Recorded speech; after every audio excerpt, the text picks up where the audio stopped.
सनातन धर्म में अमावस्या का विशेष महत्व है। अमावस्या के दिन पवित्र नदी में स्नान करना चाहिए, दान पुण्य करना चाहिए, भगवान शिव और माता पार्वती की उपासना करनी चाहिए।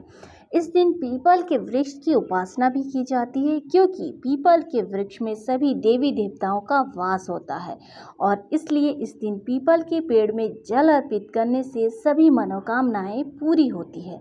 और साथ ही जो अमावस्या व्रत के दिन अमावस्या की व्रत कथा को सुनते हैं, उनकी सभी मनोकामनाएं भगवान पूरी करते हैं और उन्हें अखंड सौभाग्य की प्राप्ति होती है।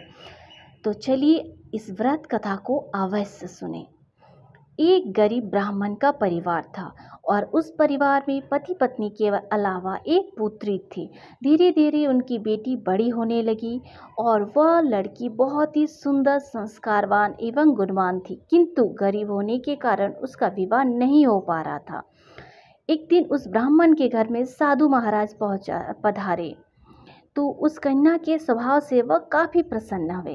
कन्या को लंबी आयु का आशीर्वाद देते हुए साधु ने कहा कि इस कन्या के हथेली में विवाह योग्य रेखा नहीं है। तब ब्राह्मण दंपत्ति ने साधु से उपाय पूछा कि कन्या ऐसा क्या करे कि उसके हाथ में विवाह योग बन जाए।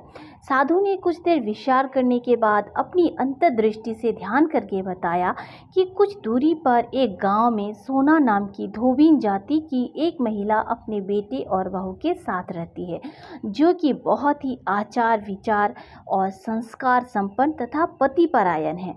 यदि यह कन्या उसकी सेवा करे और वह महिला अपनी मांग का सिंदूर इसे लगा दे तो इस कन्या का विवाह हो सकता है।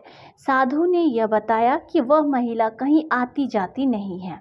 यह बात सुनकर ब्राह्मणी ने अपनी बेटी से धोबिन की सेवा करने की बात कही। अगले दिन प्रातःकाल ही उठकर सोना धोबिन के घर जाकर साफ सफाई और अन्य सारे काम करके अपने घर वापस आ जाती। एक दिन उस धोबिन ने अपनी बहू से पूछा कि तुम सुबह उठ के सारे काम कर लेती हो और पता भी नहीं चलता। तब बहू ने कहा कि माँ जी, मैंने तो सोचा कि आप ही सुबह उठ के सारे काम खुद ही कर लेती हैं। तो बहू की बात सुनकर सास बहू दोनों ही परेशान हो गए कि अगर वो दोनों काम नहीं करते तो आखिर काम करता कौन है। इस पर दोनों सास बहू निगरानी करने लगे कि कौन है जो सुबह ही आके घर का सारा काम करके चला जाता है। कई दिनों के बाद धोबिन ने देखा कि एक कन्या अंधेरे में ही घर में आती है और सारे काम करने के बाद चली जाती है। जब वह जाने लगी तो धोबिन इसके पैरों पर गिर पड़ी और पूछने लगी कि आप कौन हैं और इस तरह छुपकर मेरे घर पे चाकरी क्यों करती हैं। तब कन्या ने साधु के द्वारा कही गई सारी बात बताए। धोबिन बड़ी पतिपरायण थी और तेज भी थी। वह तैयार हो गई, लेकिन उनके पति थोड़ा अस्वस्थ थे। धोबिन ने अपनी बहू से अपने लौट कर आने तक अपनी बहू को घर पर ही रहने को कहा। धोबिन ने जैसे ही अपनी मांग का सिंदूर उस कन्या की मांग में लगाया, उसका पति मर गया और उसे इस बात का पता चल गया। वह घर से निराजल ही चली थी, यह सोचकर कि रास्ते में कहीं पीपल का पेड़ मिलेगा तो उसे भंवरी देकर और उसकी परिक्रमा करके ही जल ग्रहण करेगी। उस दिन सोमवती अमावस्या थी।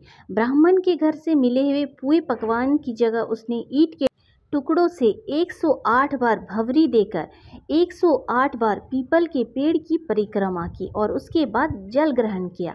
ऐसा करते ही उसके पति के मुर्दा शरीर में वापस जान आ गई और धोबिन का पति वापस जीवित हो उठा।